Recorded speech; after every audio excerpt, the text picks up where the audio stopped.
آپ ذرا اس کو بڑی توجہ کے ساتھ سماعت کیجیے گا۔ شبہات کا ازالہ کرنا نہایت ضروری ہے، اور ہمارے کو پیش کرنے والے اکثر علماء اور طلباء ہوا کرتے ہیں، لہذا بڑی توجہ کے ساتھ آپ میری بات کو سنیں گے تو آپ کو بڑا اطمینان بھی ہوگا اور قلبی چین اور سکون بھی ملے گا انشاءاللہ۔ الحمد للہ نحمده ونصلي ونسلم على رسوله الكريم، اما بعد فاعوذ بالله من الشيطان الرجيم، بسم الله الرحمن الرحيم، واتبع سبيل من اناب الي، صدق الله العظيم۔ انتہائی ادب و احترام کے ساتھ درود و سلام پیش کیجیے۔ اللہم صلی علی سیدنا شفیعنا نبینا حبیبنا مولانا محمد وآلہ وصحبہ وبارک وسلم کما تحب وترضى من تصلی علیہ صلی اللہ علیہ وسلم۔ یا اکرم الخلق ما لي منالوه به سواك عند حلول الحادث العمم، یا رب بالمصطفى بلغ مقاصدنا واغفر لنا ما مضى یا واسع الکرم۔ دو شیر میرے کے مرشد سیدی سرکار مفتی غلام محمد خان صاحب رحمۃ اللہ علیہ کی بارگاہ میں شرفاً لنا ذاتکم یا اشہر النعم، شرفاً لنا ذاتکم یا اشہر النعم، جودا لنا من نوال الخير والكرم، يا أشهر الفضل حقا أنت سيف الرضا، يا أشهر الفضل حقا أنت سيف الرضا، من حده فصلت أعناق ذي الثقب، من حده فصلت أعناق ذي الصبب۔ ایک بار اور دوسری پڑھ لیجیے، اللهم صل على سیدنا مولانا محمد وآلہ وصحبہ وبارک وسلم۔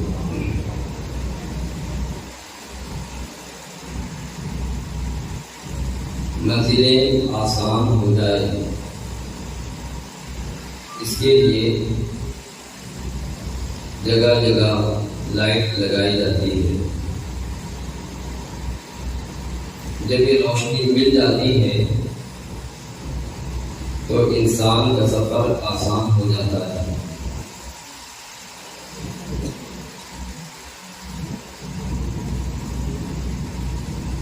ہمیں دینی اعتبار سے سفر کرنا ہے اور بروز قیامت رسول اللہ صلی اللہ علیہ وسلم کی شفاعت کا مستحق ہونا ہے، اور ان کے کرم سے ہم سب کو جنت میں جانا ہے۔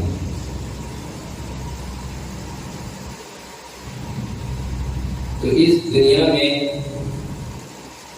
ہمیں روشنی چاہیے، اور ایسی روشنی چاہیے جس سے ہمیں یقین ہو کہ ہم اس روشنی میں چلیں گے تو ہم اللہ کی رضا بھی پالیں گے، رسول اللہ کی رضا بھی پالیں گے، اور ہماری دینی زندگی کامیاب ترین زندگی ہوگی۔ ایسی یقینی روشنی کہاں سے ملے گی؟ قرآن کریم سے ملے گی، رسول اللہ صلی اللہ علیہ وسلم کی حدیث مبارکہ سے ملے گی، جن ائمہ دین نے انہیں سمجھا اور سمجھ کر کے ہمیں سمجھایا، اس روشنی سے ہم کامیابی کی طرف بڑھیں گے۔ یقین کی روشنی چاہیے۔ اعلیٰ حضرت امام سنت شاہ امام احمد رضا خان رضی اللہ تعالی عنہ عرب و عجم کے تمام علماء کے نزدیک وہ یقین کی روشنی کا نام ہے. اور جب یہ یقین کی روشنی جسے مل جائے گی اسے اللہ اور اس کے رسول مل جائیں گے. اعلیٰ حضرت رضی اللہ تعالیٰ عنہ کے دور میں جو آپ کے خلافہ تھے، آپ کے تلامذہ تھے، وہ علم کے جبل شامل تھے. ان کے بعد کے دور میں ان کا کوئی جواب نہیں. کیسے؟ ملک العلماء علامہ ظفر الدین بہاری رحمۃ اللہ علیہ، ملک العلماء علماء کے بادشاہ، یہ لقب اعلیٰ حضرت نے انہیں عطا فرمایا. تو ان کا علم تھوڑا سا تھا. جب ضرورت پڑتی تھی تو ملک العلماء وہ بھی اعلیٰ حضرت سے سوال کرتے تھے کہ ملک العلماء ہو گئے، اتنے بڑے بادشاہ ہو گئے، تو کیا ضرورت اعلیٰ حضرت کی؟ اور تو سیدھا اپنے راستے میں چلے. کہتے نہیں، ان کو پتا تھا ملک العلماء ہونا اور ہے اور ملک العلماء کا تاجدار ہونا اور ہے. تو ان کے پاس علم کا بڑا ذخیرہ تھا، لیکن اس کے بعد بھی انہوں نے علم اعلیٰ حضرت سے لیا کرتے. فتاوی رضویہ شریف کا پہلا سوال جو پہلی جلد میں ہے علامہ ظفر الدین بہاری رحمۃ اللہ، اور سوال کیا ہے؟ ایک صدر میں، بلکہ دو صدر میں، وضو میں فرض اعتقادی کتنے ہیں، فرض عملی کتنے ہیں، واجب اعتقادی کتنے ہیں، واجب عملی کتنے ہیں؟ یہ سوال کیا. اعلیٰ حضرت فرماتے ہیں کہ یہ عام لوگوں کے بس میں نہیں ہے کہ ایسا سوال کریں. یعنی اتنا اہم سوال کرنے کے لیے بھی چھوٹے موٹے عالم نہیں، بلکہ ملک العلماء جیسے علماء کی ضرورت ہے. ان کی نگاہیں وہ تلاش کرتی ہے کہ آخر یہ مقام کیا ہے، فرض اعتقادی کا، فرض عملی کا، واجب اعتقادی کا، واجب عملی کا. اعلیٰ حضرت رضی اللہ تعالیٰ عنہ نے اس کی جو تشریح اور توضیح کی، اگر اس کو اگر کوئی کسی کی مدد کے بغیر سمجھ لے تو میں سمجھتا ہوں کہ الحمدللہ وہ عالم دین ہے. اس کے کلمات، اس کے استعمال کیے ہوئے الفاظ اس طرح استعمال ہوئے ہیں کہ ہر جگہ سمجھ لیجیے کہ علم کی روشنی اور کتنے خوبی نظر آتی ہے.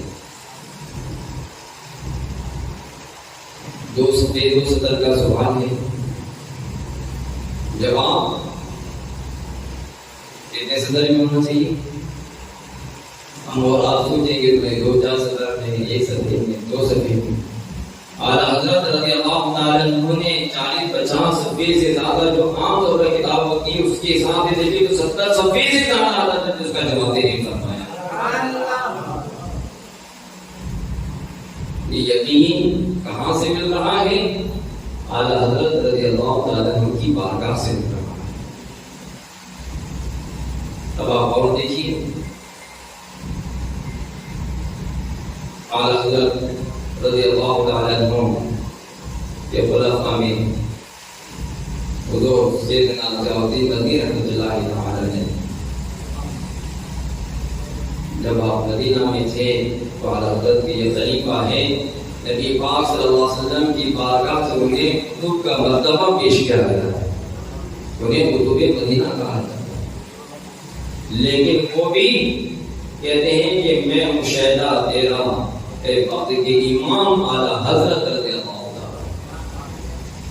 آپ دیکھیے اصل میں لوگوں کے ذہن میں اعلیٰ حضرت کا تصور بہت عجیب سا ہو گیا ہے، لیکن جب اس زمانے کے بعد دورہ کر کے جب واپس آتے ہیں تو ایسی تواضع کے ساتھ آپ نے منقبت اعلیٰ حضرت کی بارگاہ میں پیش کروائی ہے۔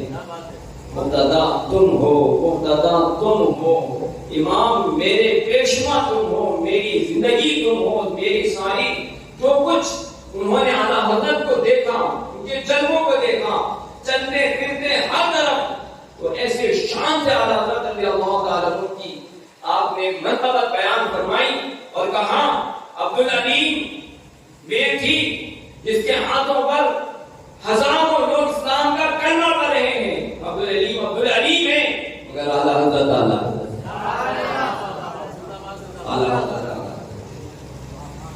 حضور صدر الشریعہ رحمۃ اللہ تعالی علیہ فرماتے ہیں کہ جنہیں میں تفقہ دیکھتا ہوں وہ مولانا امجد علی صاحب موجودین میں کہتے ہیں کہ باہر شریعت آپ کی ترتیب تھی، لیکن انہیں بھی پتا تھا تفقہ فی الدین ہے، صدر الشریعہ ہے، لیکن کہتے ہیں کہ اعلیٰ حضرت کیوں؟ کہتے ہیں بہار شریعت مرتب کی اور تقریر اس پر اعلیٰ حضرت رضی اللہ تعالیٰ عنہ سے لکھوائی تاکہ ضمانت ہو جائے کہ یہ بہار شریعت معتبر فقہ حنفی کی معتبر ترین کتاب کا نام ہے۔ تو یہ صدر الشریعہ اپنے کتنے خلفاء کے نام ہیں، اور میں کہتا ہوں کہ ان خلفاء میں سے کسی کا قول اگر اعلیٰ حضرت رضی اللہ تعالیٰ عنہ کے کسی مسئلے میں اعلیٰ حضرت کے خلاف جاتا ہے تو ہم ان خلفاء کا قول چھوڑ دیں گے اور قول لیں گے تو صرف اعلیٰ حضرت رضی اللہ تعالیٰ عنہ کا لیں گے۔ اب آپ اس کو ایک مثال سے دیکھیے، اعلیٰ حضرت رضی اللہ تعالیٰ عنہ فرماتے ہیں کہ فتووں میں میں جن پر اعتماد کرتا ہوں کہ آنکھ بند کر کے ان پر عمل کیجیے، میری نظروں میں وہ دو شخصیتیں، ایک میرے والد بزرگوار علامہ نقی علی خان رحمۃ اللہ علیہ اور دوسرے حضرت تاج الفضول علامہ عبدالقادر بدایونی رحمۃ اللہ علیہ۔ اب اعلیٰ حضرت آنکھ بند کر کے جن کے فتووں پر اعتماد کریں عمل کے باب میں، جہاں آپ سکونت پذیر تھے اور ایک مسئلہ بڑا لوگوں میں رائج تھا، دیہات کے ٹھیکے سے متعلق تھا، اور وہ معاملے کو آپ جائز سمجھتے تھے، درست سمجھتے تھے، لوگ اس پر عمل کرتے تھے، جو یہ ارشاد فرماتے تھے کہ یہ جائز ہے، لیکن جب اعلیٰ حضرت رضی اللہ تعالیٰ عنہ کو اس کی اطلاع ہوئی تو آپ شہر سے باہر دیہات میں آپ موجود تھے، اعلیٰ حضرت نے جب آپ کو اطلاع ملی کہ دیہات کے ٹھیکے کے تعلق سے حضور تاج الفضول جواز کے قائل ہیں، یعنی یہ معاملہ کرنا شرعاً جائز و درست ہے، اس کی اطلاع ملی تو اعلیٰ حضرت رضی اللہ تعالیٰ نے وہیں سے تحریر لکھی۔ اس وقت آپ کے پاس میں علامہ خیر الدین راولی رحمۃ اللہ علیہ کی کتاب فتاوی خیریہ تھی، آپ نے اس سے کچھ جزیات نقل کیے اور ان کو بھیج دیا کہ اس طرح کا معاملہ کرنا حرام ہے۔ کون کہتے تاج الفضول، اور اعلیٰ حضرت فرماتے ہیں کہ وہ جائز نہیں ہے، وہ حرام ہے۔ جب تحریر کو پہنچی تو انداز کتنا پیارا تھا، ایک تو ادب دیکھیں، اعلیٰ حضرت کو جتنا پڑھے گا کہ انسان کبھی بے ادب نہیں بنے گا، یہ بات ہوتا ہے، اور ہم یہ کہتے ہیں کہ کسی بھی بزرگ کی بے ادبی حضور تاج الشریعہ اور دیگر علماء کی شان میں بے ادبی اور گستاخی کرتے ہیں تو ہم اس کی مذمت کرتے ہیں، اور شریعت اس کی اجازت ہرگز نہیں دیتی۔ کیوں؟ ہمیں طبیعت پہ نہیں جانا ہے، شریعت پر جانا ہے اور آخرت کے لیے جانا ہے۔ اگر مجھے طبیعت پر عمل کرنا ہوتا تو میرے جذبات الگ، میری بات الگ ہوتی، میرے انداز الگ ہوتے، میری طبیعت کے تقاضے الگ ہوتے۔ اعلیٰ حضرت رضی اللہ تعالیٰ عنہ نے جب تحریر لکھی تو تاج الفہول کلمہ کہتے ہیں کہ حضور نے جو تحریر ارسال فرمائی ہے اس سے ایسا لگتا ہے کہ یہ ناجائز ہے۔ وہ نہیں کہہ رہے مجھے یقین سے آپ کی تحریر پر یقین ہو گیا، مجھے ایسا لگتا ہے کہ یہ ناجائز ہے۔ اعلیٰ حضرت بھی آپ سے سمجھ گئے کہ اطمینان چاہیے۔ اعلیٰ حضرت رضی اللہ تعالیٰ عنہ جب گھر پہنچتے ہیں تو آپ نے کئی ساری کتابوں کے حوالے نقل فرمائے اور اس کے بعد میں ان کی خدمت میں بھیجا اور فرمایا کہ مولانا اس مسئلے میں ائمہ دین اور فقہاء کا اجماع ہو چکا ہے اور یہ اجماعی مسئلہ ہے اور یہ حرام ہے۔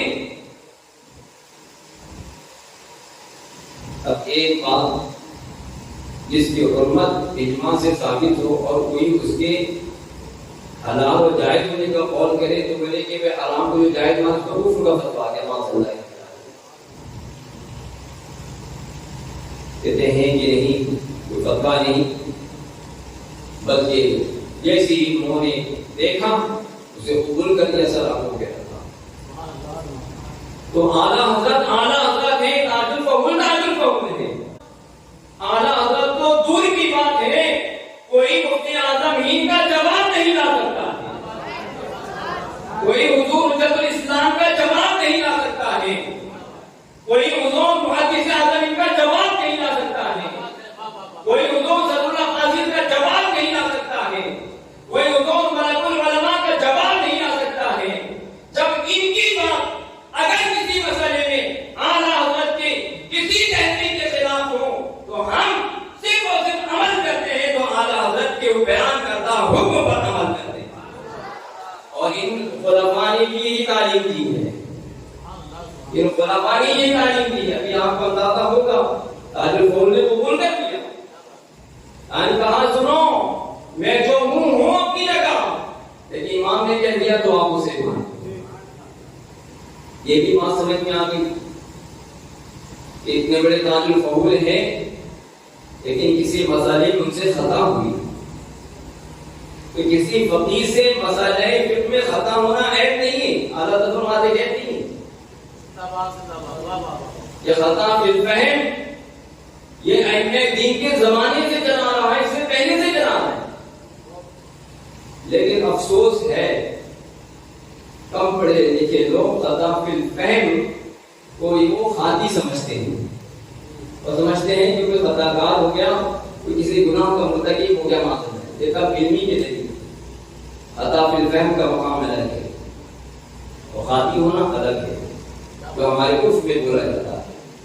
تو یہ خلفائے اعلیٰ حضرت رضی اللہ تعالیٰ عنہ کی مقدس تعلیمات یہی ہے کہ یقین کی روشنی ہمیں ملتی ہے تو اعلیٰ حضرت رضی اللہ تعالیٰ عنہ سارے خلفاء میں نہیں، عرب و عجم میں سارے علماء، سارے فقہاء، سارے محدثین، سارے برادرین، سب کے وہ امام اور سب کے مسلم و ثبوت کو پیشوا مقرر کیے گئے۔ تو ان کی طرف سے جب بات آتی ہے تو ہم اپنا امامہ نہیں اپنا سر بھی جھکا دیتے ہیں۔ اس کے بعد ہم یہ نہیں دیکھتے کہ ہمارے پیر و مرشد مفتی غلام محمد اللہ رحمۃ اللہ علیہ نے جو بات کہی ہے اگر وہ اعلیٰ حضرت کی تعلیمات کی تائید کرتی ہے تو ہم اس کو قبول کرتے ہیں۔ اگر ہمارے حضرت کا کوئی ارشاد اگر وہ اعلیٰ حضرت کے کسی مسئلے کے بیان کردہ حکم کے خلاف ہوگا تو ہم پر فرض ہے کہ ہم اعلیٰ حضرت کی تعلیمات پر عمل کریں گے اور پورے طور پر مفتی غلام محمد رحمۃ اللہ علیہ کا جو پیش کردہ قول ہوگا اس کو ہم رد کر دیں گے۔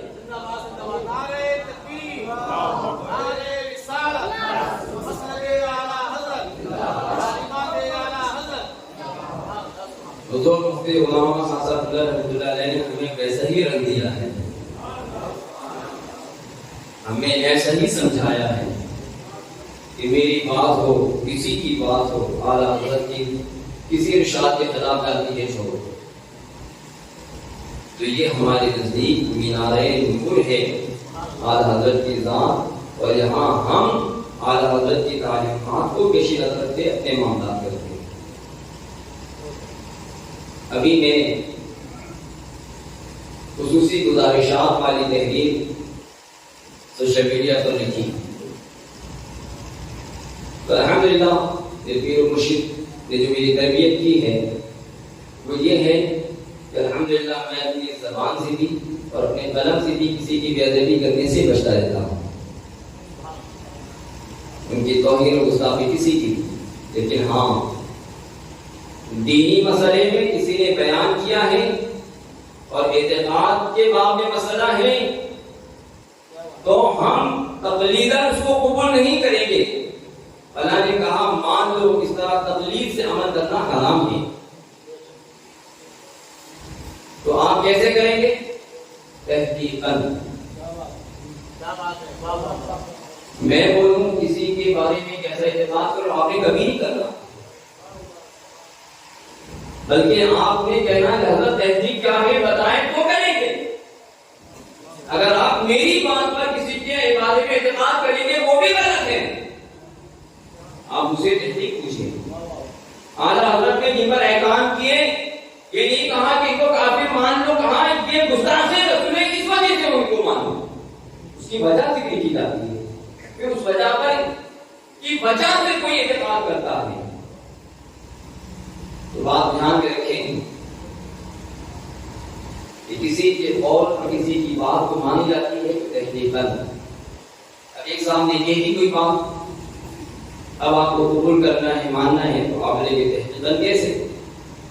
تو ہمارے پاس تو اتنے ہم مدرسے کے پڑھے ہوئے اتنے بھی نہیں ہیں، کیسے ہم تحقیقاً کریں، کیا کریں، کیا بات کریں.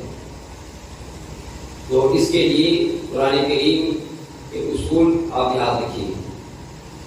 قرآن کریم میں فَاسْأَلُوا أَهْلَ الذِّكْرِ إِن كُنتُمْ لَا تَعْلَمُونَ، اگر تمہیں علم نہ ہو تو ان علم والوں سے پوچھ لو. نبی صلی اللہ علیہ وسلم فرماتے ہیں شفاء العی سؤال، جہاں آپ کسی مسئلے میں الجھ جاؤ تو اس کو پوچھ لیا کرو کہ پوچھنا اس کا حل ہے. تو آپ کے پاس دو باتیں آتی ہیں، قرآن کہتا ہے پوچھ لو، رسول اللہ کہتے ہیں سوال کر لو. تو ہم اور آپ کسی مسئلے میں ایسا ہوگا تو کیا کریں گے؟ سوال کریں گے، پوچھیں گے. اب آپ دیکھیے جب کوئی قرآن اور حدیث پر عمل کرتا ہے تو یہاں اس کی شان کیا ہوتی ہے؟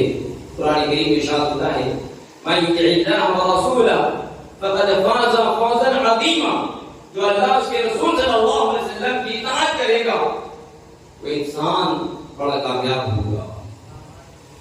اب دیکھیے میں اپنی باتوں کو میں ختم کروں گا. الحمدللہ اس مسئلے میں نے کئی خطوط لکھے، کئی سوالات کیے. حضور خانے سے کبھی کی بارگاہ میں، حضرت تاشیہ کی بارگاہ میں سوالات کیے. ایک موقع ایسا ہوا کہ بریلی شریف کے مفتیان کرام میں کم سے کم 60 مفتیان کرام ہوئے.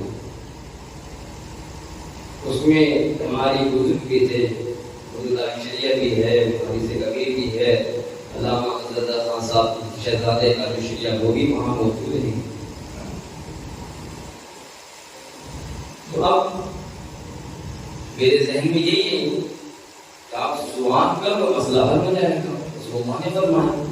میں نے وہاں ایک سوال نامہ تیار کیا اور پورے جتنے 60-65 علماء تھے حضور محدث کبیر صاحب اللہ کو بھی ملا کر سب کے ہاتھوں میں وہ سوال میں نے تقسیم کروا دیے. اندور میں وہاں بری شیخ کا سیمینار تھا، حضرت مفتی اگر حضرت اللہ علیہ رحمانی اس کو کرایا ہوا تھا.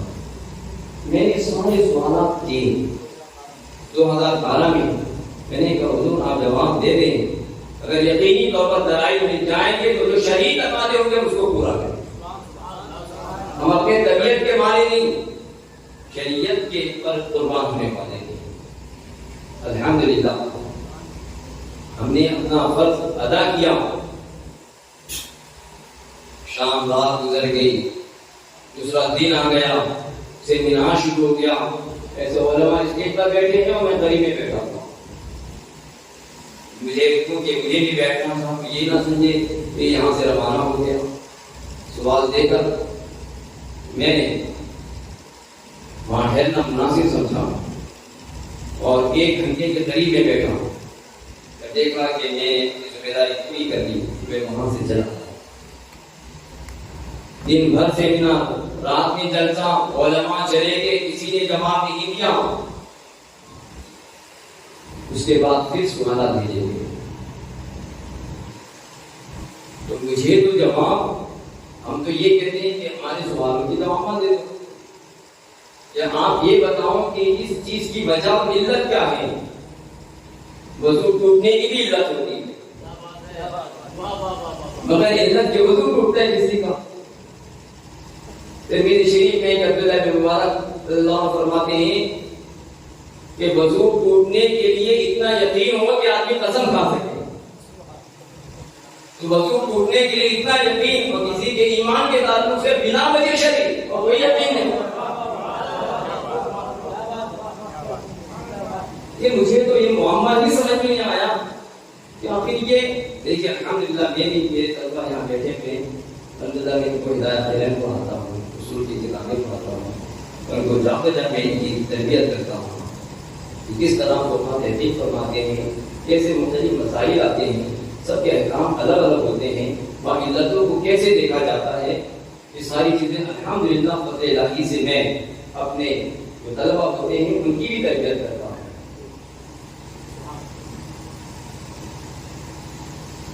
تو الحمدللہ مجھے سمجھ میں ہی نہیں آیا کہ آپ نے کس طرح کی باتیں کون قبول کریں۔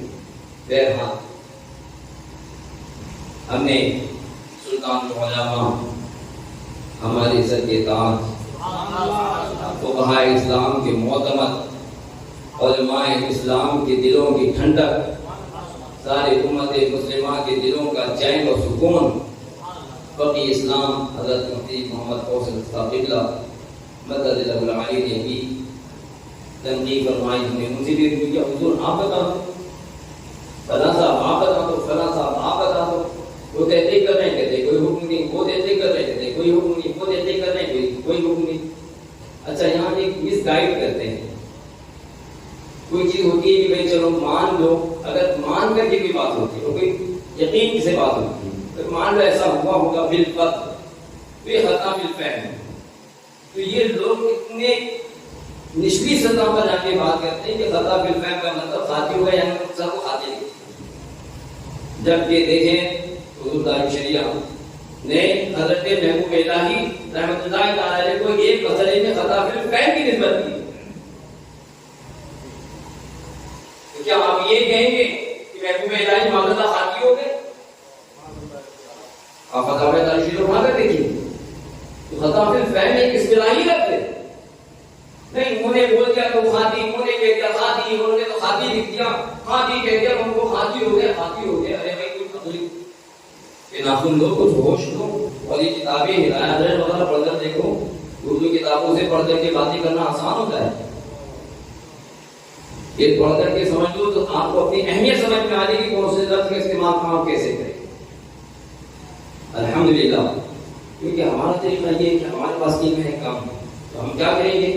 اگر ہم کو سوال ادھر سے نہیں ملتا ہے، یہ فقیہ اسلام ہے، یہ علماء کے معتمد ہے، حضور آپ کی بارگاہ، مفتی اور رحمان صاحب مناظر اہل سنت ان کی بارگاہ میں کہتے ہیں کہ کوئی حکم نہیں ہے، وہ تشریف لا رہے ہیں، حضرت مفتی غلام الدین صاحب قبلہ ان کے پاس کہتے ہیں کوئی حکم نہیں ہے، اب سارے علماء کہتے نہیں ہے، ادھر سے پوچھے تو بولتے کوئی وجہ نہیں بتائیں گے، علت نہیں، دلیل نہیں، مان لو، ہم نے کہا ایسا ماننا تو شریعت میں حرام ہے، ایسا ماننا بلا وجہ حرام ہے، آپ وجہ نہیں بتاؤ گے وہ کہیں گے زبان ہو کہتے ہیں یہ حرام ہے. اب آپ دیکھیے میں نے ایک بات عرض کی تھی خلفائے اعلی حضرت اور ہمارے پیر و مرشد مفتی صاحب کا کوئی قول میں اگر اعلی حضرت کو کسی تعلیم کے خلاف ملے گا نہیں لیں گے. اب میں یہاں پر صاف طور پر اصل عباسی کرتا ہوں. دو لوگوں میں اختلاف ہوا, انہوں نے کسی کو حکم مان لیا, ثالث مان لیا. کورٹ میں جاتے ہیں ایک ہی فرید جاتا ہے کورٹ میں, اس نہیں کہ دو فرید جاتے ہیں, دو فرید ہوتے ہیں. اس کو بولتے ہیں ایک اپلیکینٹ ہوتا ہے ایک نان اپلیکینٹ ہوتا ہے. جو اپلیکینٹ ہوتا ہے وہ بھی اپنا بیان درج کرواتا ہے, نان اپلیکینٹ ہے وہ بھی اپنا بیان درج کرواتا ہے. دونوں نے اپنا بیان کی صرف بیان درج کروایا. تو اب کورٹ کیا کرے گا؟ ڈیسیژن سنائے گا, ججمنٹ سنائے گا, کہے گا نہیں پہلے اس پر ایویڈنس تلاش کیے جائیں گے, پوچھے جائیں گے گواہ کون ہیں, اس کے گواہ کون ہیں, اس کے گواہ کون ہیں, اس کے گواہ کون ہیں. اس کے پروسیس سے گزار کر پھر اس پر جرح کی جائے گی, اس کے بعد میں کوئی ڈیسیژن کرے گا. ایسے ہوتا ہے, ایسے ہوتا ہے. اب اگر کوئی صرف کسی کے دونوں کے بیان دے دے اور گواہیاں نہ گزارے, کیا اس کے بعد بغیر اس کے کوئی فیصلہ آ سکتا ہے؟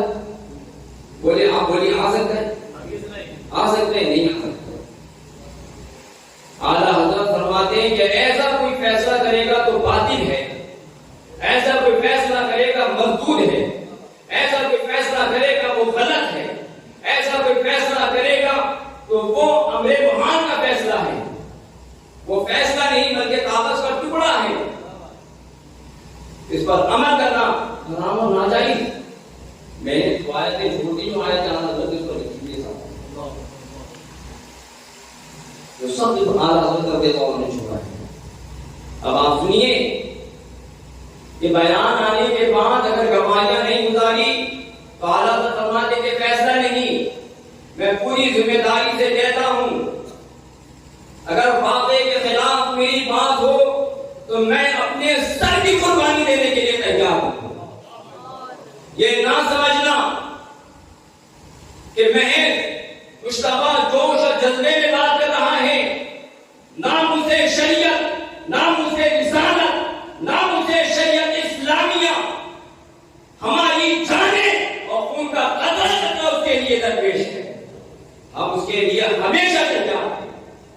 میں پوری ذمہ داری سے کہتا ہوں, پوچھو علامہ صاحب سے ابھی باحیات ہیں, ہم نے اس کے لیے کیا تھا جو پوچھ لیں. جو شبی نوری سے باحیات ہیں, یہ حاکم تھے. 15 تاریخ کو 14 تاریخ کو شمیم نوری کی طرف سے ایک دعویٰ آتا ہے, بیان آتا ہے ایک فریق کا, اس پر دستخط ہوتی ہے علامہ صاحب کی اور وہ مفتی صاحب کو دے دیا جاتا ہے. دوسرے دن دوسرے تاریخ کو حضرت مفتی غلام احمد صاحب رحمۃ اللہ علیہ اس کا جواب لکھتے ہیں اور حکم کو اپنی تحریر دے دیتے ہیں.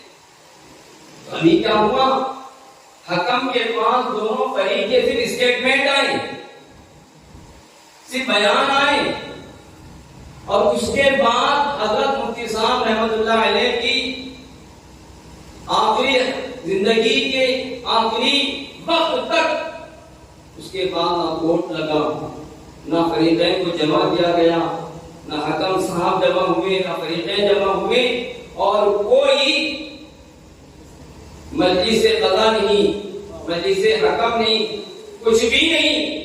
اور اس کے بعد صرف بیان ہی بیان پر. اب کوئی یہ کہے کہ یہ غیر متبدل فیصلہ ہے تو ہمارا عقیدہ یہ کہ خلفائے اعلیٰ حضرت ہو یا میرے بھی وہ مرشد ہو, ان کا قول بھی اعلیٰ حضرت کی تعلیمات کے خلاف آئے کہ ہم اسے چھوڑ دیں گے, قبول کریں گے تو اعلیٰ حضرت کی تعلیمات کو قبول کریں گے.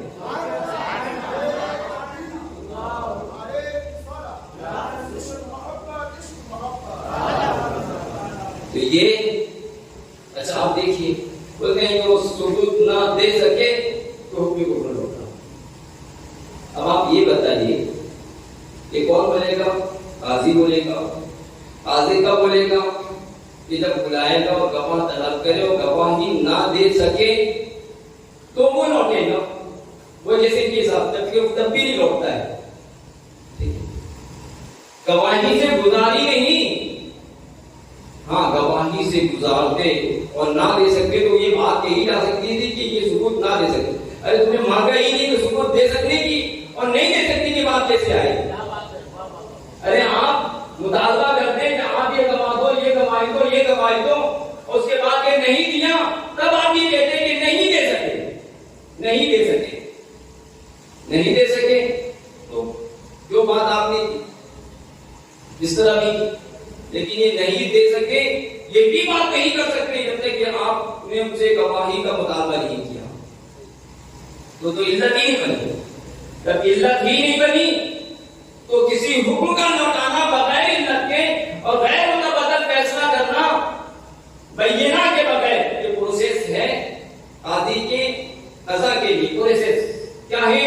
کم سے کم بینہ ہو، یمین قسم ہو، انکار قسم نقول ہو یا اقرار جرم ہو. یہ چاروں چیزیں پائی جائے گی تو ڈیسیژن ہوگا. اور اگر اعلیٰ حضرت فرماتے ہیں کہ یہ کچھ بھی نہیں ہے اور کوئی ڈیسیژن دیتا تو اعلیٰ حضرت فرماتے ہیں باطل ہے، مردود ہے، ہم نے وہاں کا فیصلہ کرنا ہے، غلط ہے، ناقابل قبول ہے. اب اپنی اپنی قسمت کا فیصلہ کریں کہ مسئلہ کے اعلیٰ حضرت کسے کہا جاتا ہے. اس کی تعلیمات کا دم بھرتے ہو تو اعلیٰ حضرت کی تعلیم کو مانو اور قبول کرو اور کہو اہل حق ازہری ہو، اہل حق اشعری ہو، ان کے درمیان اختلاف ختم ہو جائے گا جب اعلیٰ حضرت کا ڈیسیژن آ جائے. لیکن جو نفس کے والے ہیں ان کا تو ذاتی معاملہ ہے، ان کو پیٹ بھرنے دو اختلاف کی، ان کی روٹیاں سیکھنے دو، ان کی جلد سے ہی اختلاف کی بنا پر ہوتے ہیں. لیکن میں بھی اعلیٰ حضرت کو مانتا ہوں، آپ بھی اعلیٰ حضرت کو مانتے ہیں. ہمارے اختلاف کے درمیان اعلیٰ حضرت ججمنٹ سناتے ہیں، کس کی تمہیں کس کا یہ مرتبہ ہے کہ ججمنٹ کو نظر انداز کرتے ہیں. کوئی نہیں کر سکتا. کوئی کرنے والا ہوگا تو اعلیٰ حضرت کے مسلک کا باقی ہے، اعلیٰ حضرت کے مسلک کا مبلغ نہیں. کیوں؟ صاف شفاف تعلیمات کے آنے کے بعد مجال نہیں انکار کی مجال نہیں. الحمدللہ رب العزت نے ارشاد فرمایا وَاتَّبِعْ سَبِيلَ مَنْ أَنَابَ إِلَيَّ. اس کی پیروی کرو، اس شخص کی اطاعت کی پیروی کرو جو میری طرف پلٹ کر آ چکا ہے. اب یہ یقین کن شخصیتوں پر کریں گے؟ کہتے ہیں خلفاء اور معاصرین میں بہت تھے، چاہتے تو سب کے ساتھ مسلک لگ جاتا، لیکن مطلب سبیل کا مطلب مسلک، من کا مطلب ذات، اور وہ ذات جو یقین طور پر اللہ کی بارگاہ میں پہنچانے والی ہوں. ایسا یقین اگر فقہاء نے دیکھا تو صرف ایک ذات میں دیکھا، اور وہ ذات اعلیٰ حضرت امام اہل سنت رضی اللہ تعالیٰ عنہ.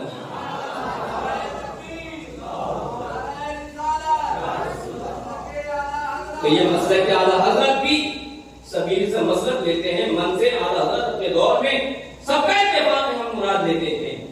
اسی لیے ہم آخر میں بس یہ شعر کہتے ہیں، اپنے گفتگو ختم کریں گے.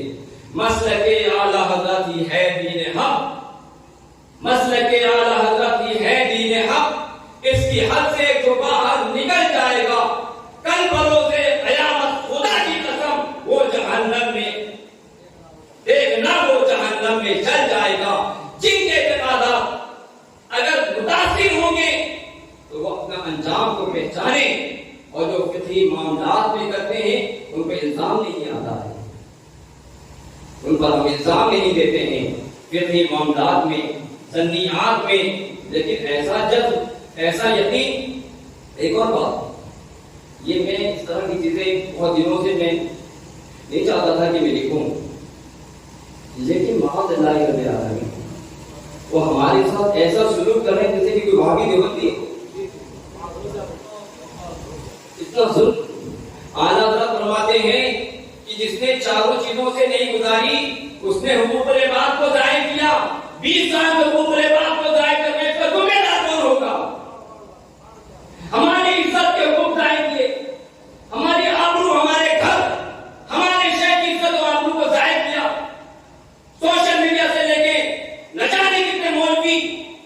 اللہ کے ٹکڑوں پر پلنے والے وہ ہماری عزتوں کو چھان رہے کون ضامن ہوگا ہمارے حقوق بات کی ادائیگی کا؟ قیامت کے دن ہم کب کے رب العزت کی بارگاہ میں معاوضہ کریں؟ انہوں نے ہمارے حقوق کو ضائع کیا. ابھی میں میرے شاگرد ہے نظام آباد سے قریب میں گودن میں مولانا یوسف بیگ صاحب افطار کا کورس ہو گیا, مفتی جیسے سے دستار ہو گئی ہے, ان کی شادی تھی اور وہ گودن میں مدرسہ کرا رضائے مصطفیٰ کی گزارش. انہوں نے اپنی شادی میں مجھے بلوا دیا اور فیصافی کے ساتھ اور وہاں گئے شرکت کر لی, واپس آ گئے اور وہ وہاں کے ایک مولوی صاحب غلام یاسین, یعنی نہ پڑھنے کے نہ لکھنے کے نہ شعور نہ تمیز, لیکن بات ایسی کرتے ہیں کہ پیٹ بھر کے ہم آ. آپ دیکھیے ان کا انداز دیکھیے میں کیوں بول رہا ہوں. وہ کہتے ہیں کہ مولانا مصطفیٰ آپ کی شادی میں آئے, آپ برات کا اظہار کرو کیونکہ یہ موقف تاج الشریعہ کے خلاف ہے, جو مفتی صاحب کے خلاف بیان دیا اس کے خلاف ہے, اور یہ سواد اعظم کے خلاف ہے, یہ گمراہ اور جہنمی ہے. یہ آپ کو خوشی ہوگی ان لوگوں کو جو اعلیٰ حضرت کا نام لیتے ہیں مگر اعلیٰ حضرت کی تعلیمات پر عمل نہیں کرتے. کون سمجھائے گا ان کو؟ یعنی اس طرح کے معاملہ جب ان کا ظلم بڑھا, میں نے کہا کہ اب یہ چھپانا ٹھیک نہیں ہے, ورنہ تو ہمارے پاس بہت ساری چیزیں ہیں. یہ تو ابتدائی عشق ہے, آگے ایک ہی ہوتا ہے. صرف میں نے چند صفحے کچھ باتیں میری لکھی ہوئی ہے کہ میں نے صرف مرکز کی عزت اور اس کے ناموس کی وجہ سے میں نے ساری چیزیں محفوظ کر رکھی تھی. یہ نہیں کہ مجھے لکھنا پڑھنا نہیں آتا ہے, یہ میرے فیض کا کرم ہے کہ مدرسہ بھی چلاتا ہوں, مدرس کی حیثیت سے دفتر بھی بیٹھتا ہوں, امام کی حیثیت سے امامت بھی کرتا ہوں. شہر میں کوئی دیوبندی کے معاملات ہوتے ہیں, اطراف کے شہر میں دیوبندیوں کے اجتماع ہوتے ہیں, علماء کا وقت لے کر الحمدللہ میں جاتا ہوں, تب لکھنے کی ضرورت ہوتی ہے, ڈنکے کی چوٹ پر اعلیٰ حضرت کے دلائل کا لکھنے کی بھی حیثیت ہوتا ہے.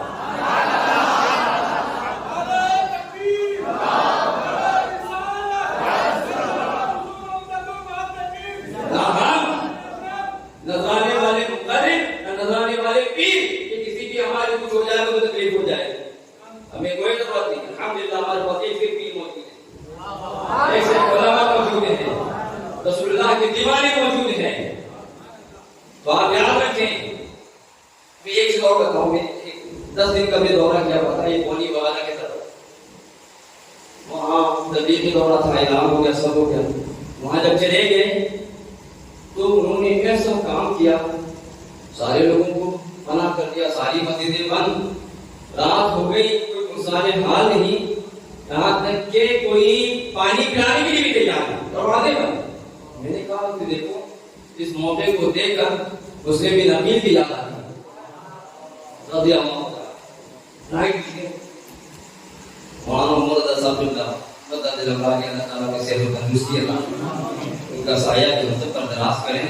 ان کا نام سرکار مفتی اعظم میں عمر رکھا تھا, تو کہاں عمر کے اندر عدالت کا عنصر موجود ہے, اس کی مناسبت سے سرکار مفتی اعظم نے ان کا نام عمر رکھا. الحمدللہ سرکار مفتی اعظم کے جلوے بھی مولانا عمر صاحب میں نظر آتے. ہم سب کو بھی اللہ محمد کے ساتھ رہے. وہاں اس حال میں تھے, پھر ایک صاحب کو رحم آیا, گھر میں لے کر گئے, کچھ جو کچھ تھا ان کے پاس ہلکا سا ناشتہ, وہ سب نے کہا کہ بھائی اب آئے تو تھوڑا کر لیں. ایک چھوٹی سی مسجد تھی, شاید وہ 10-15 کی ہوگی, وہ مٹی کی تھی, ساری چیز بند. ایک اتنا سا مائک کے سامنے لا کر دی تقریر کی, اور الحمدللہ 25-30 لوگ جمع ہو گئے. پھر تقریر کی, کسی نے کھانا نہیں کھایا. رات میں 2 بجے پھر پڑسا گئے, ان سے کہا کہ بھائی ہمیں خیر ہے, رات کہاں گزاریں گے؟ تو کیا مطلب مسلک اعلیٰ حضرت کی تبلیغ کے لیے نکلے اور آپ اس طرح کے پروپیگنڈے کر کے ہمیں ہوں گے. یہ کون سی جسارت ہے, کون سی باتیں ہیں؟ جب ظلم اپنے آنکھوں حدوں کو تجاوز کر رہا ہے تو ہم نے اب ایک ایک بات لکھنا شروع کی ہے. اور الحمدللہ جو لکھا ہے ہم نے پورے اعتماد کے ساتھ لکھا ہے کہ الحمدللہ میرے پیر و مرشد آقا نعمت شاہ مفتی غلام محمد خان رحمۃ اللہ علیہ کے تعلق سے امام اہل سنت مجدد اعظم ہند سیدنا شاہ امام احمد اللہ خان رضی اللہ تعالی عنہ نے اپنا فیصلہ سنا دیا کہ میرے پیر و مرشد کے تعلق سے جتنے غیر متبدل فیصلہ کہا اللہ فرماتے ہیں باطل ہے مردود ہے ناقابل قبول ہے، اس پر عمل کرنا ناجائز و حرام ہے۔ اسی پر میں قائم ہوں، اس وجہ سے نہیں کہ میری طبیعت، بلکہ اس وجہ سے کہ خلفائے اعلیٰ حضرت نے کہا مسلک اعلیٰ حضرت زندہ باد، وآخر دعوانا الحمدللہ۔